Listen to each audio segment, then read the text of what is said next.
Hello' guys, কি খবৰ আপোনালোকৰ? মই ৰেম্বকান্ত আৰু মই এতিয়া ওলাইছোঁ 1 নং বৰজৰা নদিয়াপাৰাৰ বাসস্থানলৈ যাবৰ কাৰণে। তো আপোনালোকে মোৰ ব্লগ চাই থাকক। মই এতিয়া যাওঁ 1 নং বৰজৰা নদিয়াপাৰাৰ বাসস্থানলৈ। তো বলক। তো এতিয়া আমি যাই আছোঁ বাইক চাবলৈ। তো চাই থাকক আপোনালোকে মোৰ ভিডিঅ' শেষলৈ। মানুহ বেছি হৈ আছে আজি মন্দিৰত। এইফালে চাওক আপোনালোকে। এতিয়া মই লাহে লাহেকৈ উঠি যাই আছোঁ মন্দিৰৰ ফালে। এতিয়া আমি গেট পাল ইয়া চাব পাৰে আপোনালোকে। ইদি সোমাই যাওঁ আমি এতিয়া। আৰু ইফালে চাওক, এতিয়া আমি ভিতৰলৈ সোমাই আহিলোঁ আয়া বাইকক সেৱা কৰিবৰ কাৰণে। ইফালে মানুহ বেছি হৈ আছে আপোনালোকে চাওক। তো এতিয়া মই ওলাই আহিলোঁ। এতিয়া মই খাদ্য মেলা প্ৰদৰ্শনীলৈ যাম। তো আপোনালোকে চাই থাকক মোৰ ভিডিঅ'। এতিয়া আমি প্ৰদৰ্শনীত সোমাই আছোঁ।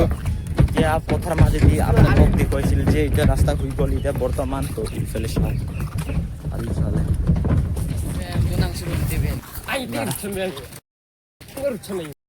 এতিয়া আমি প্ৰদৰ্শনীত সোমাই আছোঁ। চাই থাকক আপোনালোকে।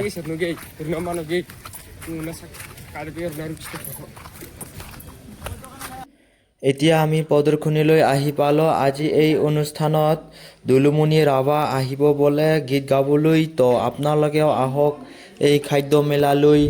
কেইটামান দোকান আহিছে লগত। তো এইফালে চাওক আপোনালোকে। এতিয়া আহিব লাহে লাহেকৈ দোকানবোৰ। বাইক মন্দিৰত যাই কিনে এতিয়া ঘৰত যাই আছোঁ। কেনেকুৱা লাগিছে ভিডিঅ'টো? ভাল লাগিলে লাইক কমেণ্ট শ্বেয়াৰ ছাবস্ক্ৰাইব কৰি দিব। একদম আজিৰ কাৰণে এইখিনিয়ে। Bye bye. তো